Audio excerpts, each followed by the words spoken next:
Today we're going to make this adorable velvet jellyfish amigurumi.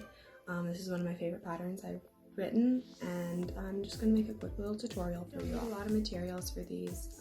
You just need the yarn. This is a weight 4 velvet yarn. I believe it's from Burnett. Then you're going to need a 5mm crochet hook. Anything roundabouts will do, though it doesn't have to be exact. A yarn needle, something to mark your stitches with. I just use a bobby pin, scissors, safety eyes, whatever size you want is fine, honestly. I'll link these down below. They're from Amazon.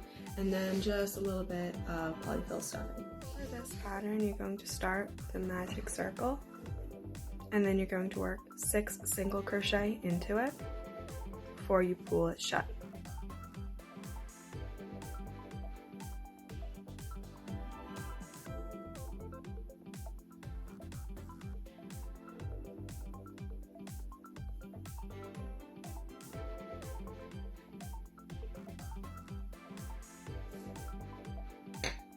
For the next round, you are going to increase in each stitch. You should have a total of 12 stitches after the round.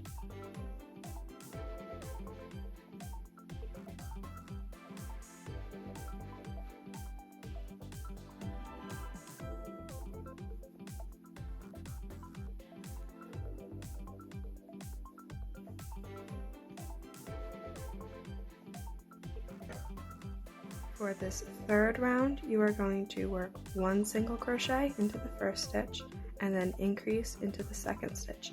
And you're going to repeat this all the way around so that you have 18 stitches total. For round 4, you're going to work 1 single crochet into the first 2 stitches and then increase in the following stitch and repeat this all the way around until you have 24 stitches.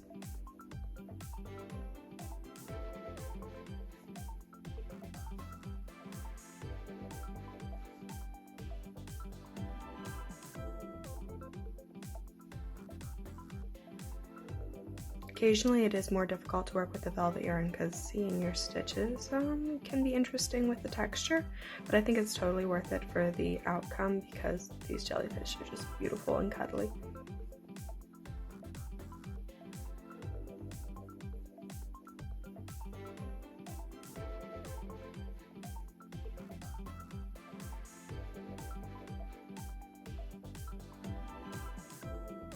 Last round of increasing, and for this row we are going to do 1 stitch in each of the first 3 stitches and increase in the next stitch, and we are going to repeat that all the way around. Oops.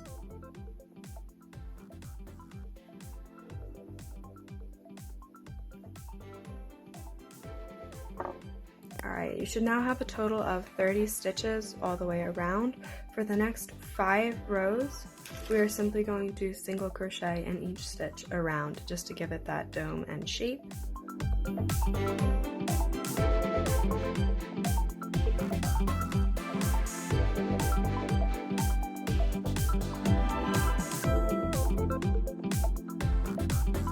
Your 5 rows of single crochet, it's time to insert your safety eyes. So you can put these wherever you like, but for me I like to put them between rounds 7 and 8 just because I think it looks the best.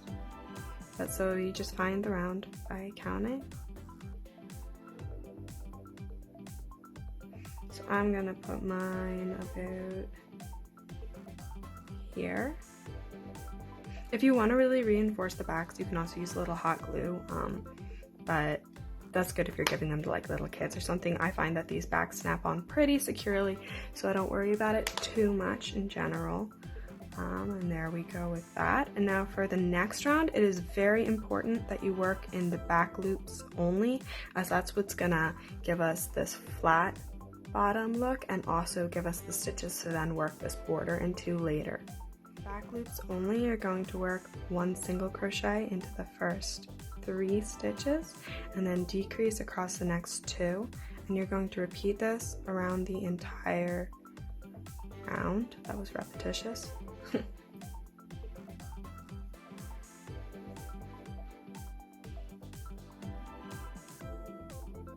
24 stitches worked into the back loops only, And now for our next round, we're going to work through both loops again like normal and just work 1 single crochet into each of the first 2 stitches and decrease across the next 2 all the way around.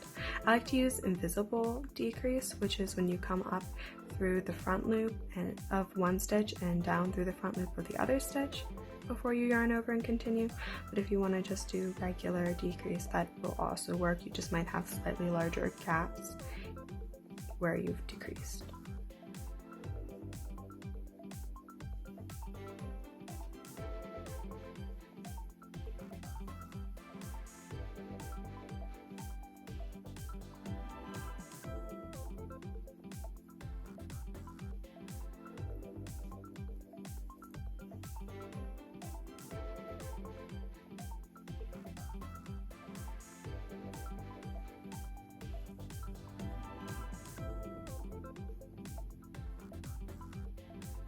Have 18 stitches, and for this next row you're going to work 1 single crochet into the first stitch, mark it if you so desire, if not you can just count, and then decrease across the next 2 stitches, and you're going to repeat this all the way around. 1 single crochet, 1 decrease.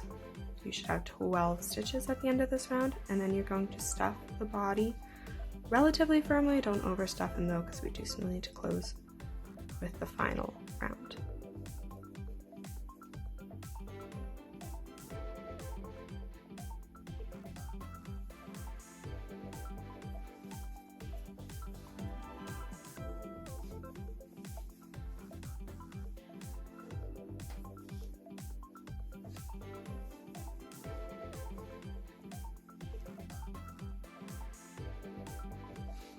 Around of the main body piece, you're going to decrease in every stitch around.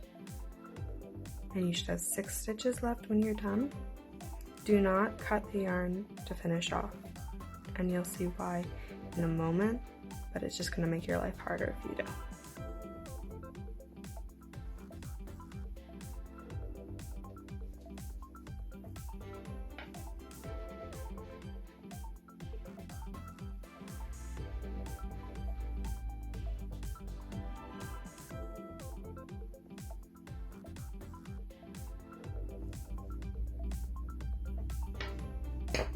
Attention, this part's important. So to close up the hole, instead of finishing off and sewing it shut, I just want you to reach across and stick your hook through the stitch opposite, and then just slip stitch, and then kind of rotate the piece and stick it through 2 stitches going the other way, and slip stitch. Do not worry about any like unflat shaping it's going to get here, because we're going to make tentacles off of that anyway, so it really does not matter. It just saves you a little time and effort. You'll observe that there are 2 kinds here. We've got the long curly Q tentacles like this, and we've got the shorter kind of bubble stitch tentacles here. It's really kind of up to you how many tentacles you make. I did 6, and I think it looks pretty good. Sometimes people like to make them fuller, add more tentacles, but I'm just going to show you how to make the tentacles, and then you can make that decision for yourself. Make this a long curly Q one, so what you're going to do is right off of here, you're going to chain 15.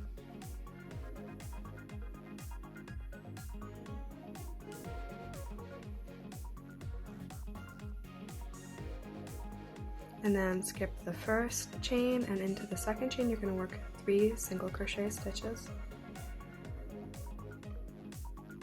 And then you're going to continue to work 3 single crochet stitches in every chain all the way up the tentacle.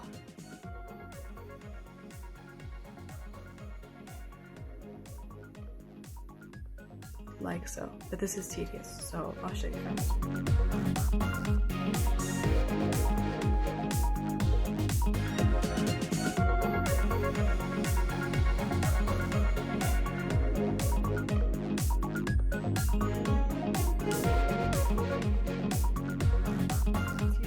You should have this nice little curly Q, and you're just going to stick your hook through the jellyfish again and slip stitch to the top to secure that piece, and then we're going to make the second kind of tentacle. Now for the second kind of tentacle, you're going to go right off of the same spot and chain 11. Oops.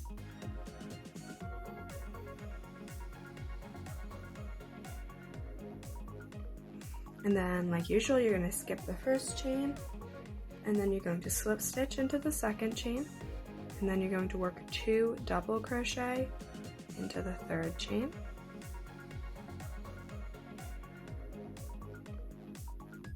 Then you're going to slip stitch into the next chain, and then you're going to work 2 double crochet into the next one.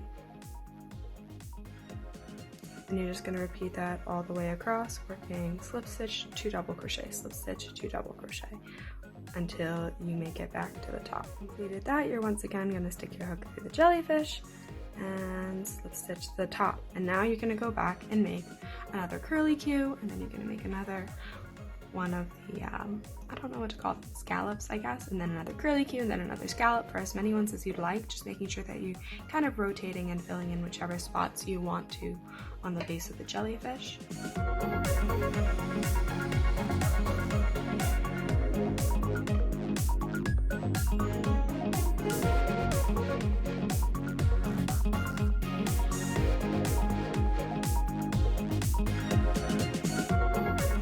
Tentacle and slip stitch into the body.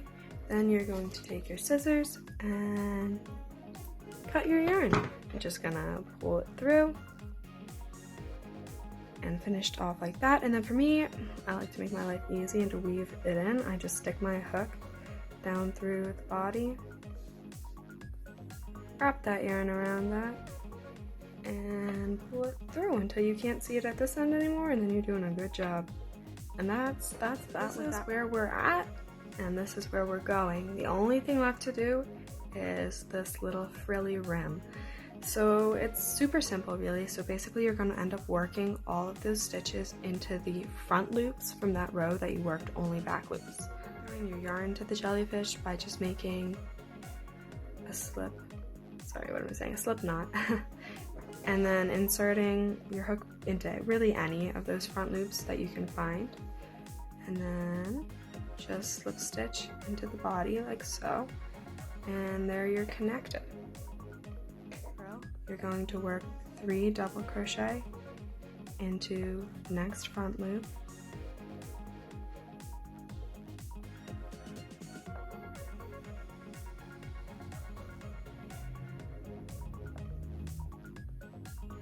and then you're going to work 1 slip stitch into the next one, and you're going to repeat this all the way around, which is going to give you those lovely frilly scallops. It's really got a nice texture too with the velvet yarn.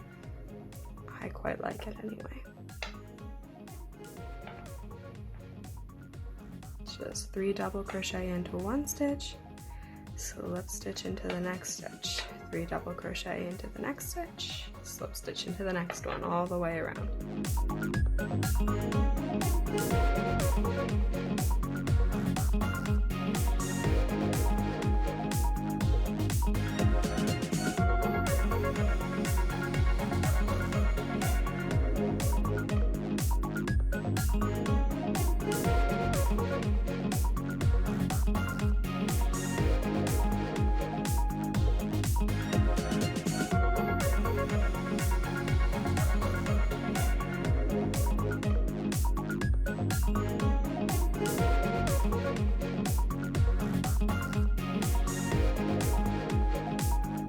To finish off the whole jellyfish, you're just gonna once again cut your yarn, leaving a little length, and then yarn over and pull through the loop. Now all you have are 2 yarn tails, and we're going to use our yarn needle to weave those in.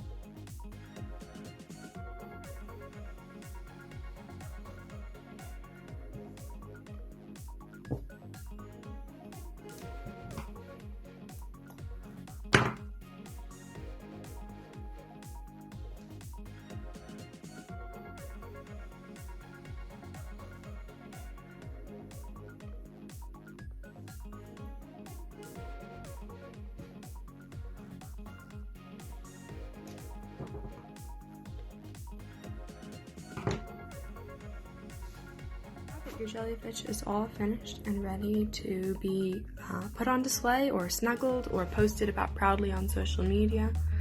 I don't know, I really like the way these turn out. They tend to go over well for me at markets as well. People like them, especially kids like the texture of the tentacles. So do with that information what you will, and please tag me in any posts you make on your social media about these guys, because I'd love to see what you're making. And yeah, thank you for watching and have a phenomenal day.